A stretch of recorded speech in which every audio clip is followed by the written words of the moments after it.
The timing of Clark's injury wasn't just devastating, it was damning. She went down right before the All-Star break, in what should have been the crescendo of her sophomore season. Instead of celebrating her growth, instead of hyping her as the face of the postseason, the league was left spinning excuses while fans asked the question leadership feared most. How did you let this happen? Because no one could deny what they saw with their own eyes. Night after night, Clark took elbows to the ribs, shoves into the baseline, and body checks that would have drawn ejections in any men's league. The referees let it slide. The league turned a blind eye. And now, the superstar they marketed as untouchable was in street clothes for the most important stretch of the year. It's impossible not to hear the echo of Candace Parker's warning in all this. She wasn't just speaking to Clark. She was speaking through her, reliving the pain of a career where she sacrificed health for the league's demands. Parker admitted she made that mistake, she paid the price, and she didn't want Clark repeating it. That honesty hit like a gut punch because it revealed a brutal truth. The WNBA hasn't evolved. The same neglect Parker endured years ago is the same neglect that left Clark broken today. For a league that brags about growth, that's not progress. That's stagnation. That's malpractice disguised as marketing, and this is where the cracks widen into canyons. Fans aren't naive. They see the numbers. They know Clark was the one driving the league's surge in relevance. Indiana Fever tickets didn't vanish from box offices because fans suddenly fell in love with the team's logo. They vanished because Clark was on the court. Jerseys didn't sell out across state lines because of a clever slogan. They sold because her name was stitched across the back.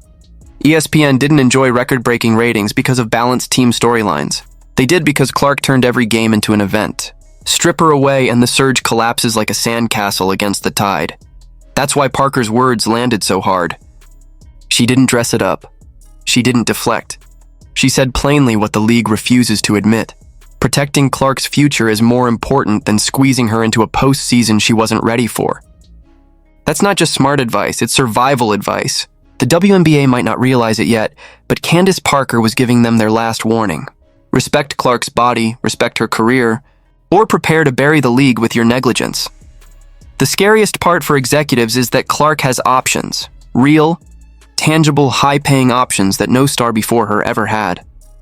She doesn't have to grind for $85,000 a year while carrying a billion-dollar brand on her shoulders. She doesn't have to beg for protection from refs who look the other way. She doesn't have to endure a league office that stays silent while she gets bruised and battered.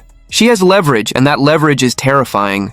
Fans are already whispering it out loud. If Caitlin Clark leaves, I leave too.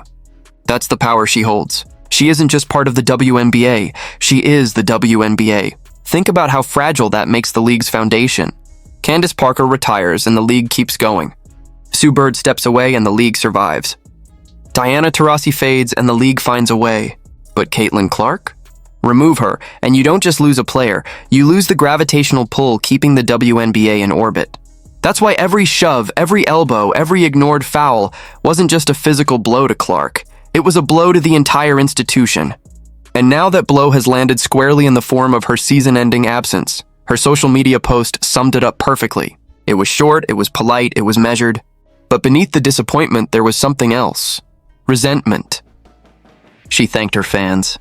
She thanked her teammates. But the absence of gratitude for the league was deafening. Not once did she credit leadership for supporting her. Not once did she mention refs for protecting her. Not once did she acknowledge executives for backing her. That silence spoke louder than any sentence. It was a quiet indictment of the very system that failed her, and here's the nightmare scenario Candace Parker just pulled into the spotlight. What if Clark decides this isn't worth it?